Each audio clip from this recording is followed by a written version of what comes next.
Hello everyone, I'm Marina and it's Sakramel School. Nail techs often call themselves cobblers wearing the worst shoes. But now it's time to do my nails. So today I will show you how I did this nail art. Let's get right into it.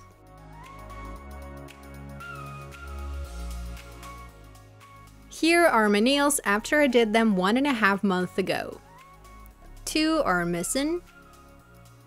They peeled off, so I decided to cut them down. And that wasn't necessary, cause they did hurt actually. So that's what they look like now. I can't even remember the exact amount of corrections I did on these nails. I guess 3 or 4? I just kept adding glitter in the cuticle zone. I call this a lazy correction, cause it's so simple. There is no need to file off all the base coat. In my case it's Milky. We just add glitter near the cuticle, build up the apex, and that's it. I was so happy with these nails that after redoing them 3 to 4 times, I didn't get tired of this nail art. It is so my style at the moment. I love these golden and milky shades. So to be honest, it's a bit sad to say goodbye to it. But it's kind of boring to keep showing the same nail art over and over again. So today I will spice it up a bit with a nice milky gradient. First, I take off the old coverage and do a manicure.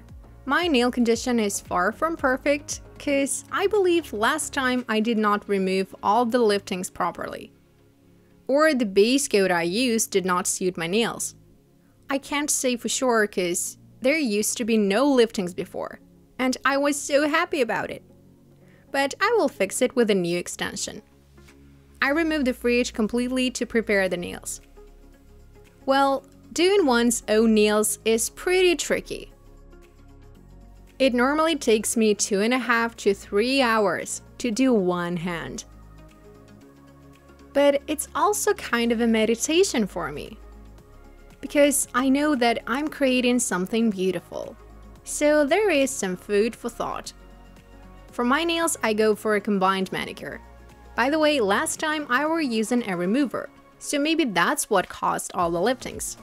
To lift up the cuticle, I'm using a red flame drill bit, cause I've got little cuticle going on.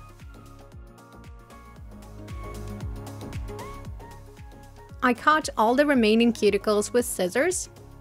My cuticles are thin, so the cut does not always get uniform.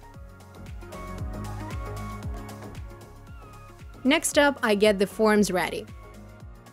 I trim them all first and only then set them up. It is a more convenient way to go about this step. My fridge is rather flat, so I have to do the following thing. I make the cutout flatter on the sides and then make cuts there to free the nail folds. A growth pattern matters here. For example, my index nail is straight and the middle one is upgrowing, so I can't afford using this cutout shape on it. I need to cut it out deeper on the sides to make sure that I can form a natural almond shape on it.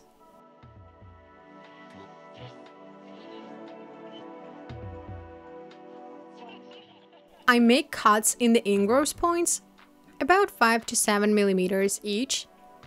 The central axis on the form should go along the central axis of the finger. I apply an acid-free primer for better adhesion.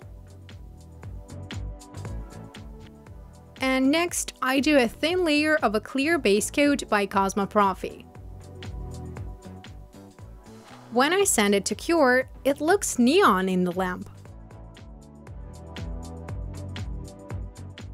I wait 30 seconds and move on to the forms. I need to stick the form symmetrically, then form a sharp needle tip and set it up. Make sure that this black line here continues the finger axis. I will be using this turquoise gel as a first layer today. You can get this shade by mixing a milky gel with some turquoise gel polish. So, mixing gels and gel polishes, we can get any colored gel we need. Give this video a big thumbs up if you didn't know about this life hack, and make sure to try it out. That will give you and your clients more color choices. I form it into an almond shape, cure it in a lamp. Now let's add a design. I apply some reflective gel polish and pull it up to the center. Next, I add a few glitter hexagons and press them well. So overall, this nail art is pretty much the same, but there is a colored base coat this time, so the effect will be different. I also add some Yuki flakes near the cuticle and build up the apex with my favorite Milky gel. This gel by Cosmo Profi aligns perfectly. But since it's rather thick, I don't layer it much near the cuticle, so as not to cover up all the glitter. I just pull it down. At this point, we can actually remove the forms, but I decided to keep them because the first layer is super thin. Do you like manicure and nail extensions? If you do, join my new online course on nail sculpting, from 0 to Pro, and get your certificate. The course is available worldwide. For more information, click the link in the description box below. I keep the cuticle zone super thin too, but I will need to build it up later. Using a medium clear gel, I build up the architecture and form an apex. Then I pull the gel down to the free edge. I will file it off so there will be only the milky part left. So at this point, we are working with the cuticle zone.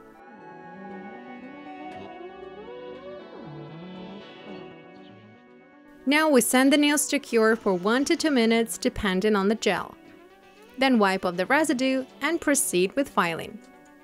Touch up the free edge, compare the length, and file the surface. I believe a person who came up with the idea of doing an ombre with milky gels and glitter or any other decor is genius. It always looks nice, and by mixing colors we can get various designs. I decided to add a couple of stickers. I cut them out, put in a wet tissue, and then transfer them on a layer of primer. And there was a little problem that I've never faced before. The sliders refused to come off, and I had to soak them longer.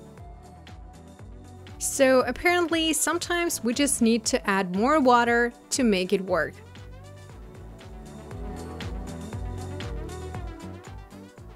I apply some primer around the sliders to make sure that the leftover film gets dissolved. And to finish it off, I do an aligning layer of top coat to cover up all the sticking out parts. The sliders match the manicure color, so I really like the way these nails turned out. I just hope that these flowers and petals do not look too off the season yet. I make sure that nothing sticks out and send the nails to cure. Give this video a big thumbs up if you enjoyed it. Don't forget to subscribe and check out my other videos where I do my own nails. Success in your work. Good luck!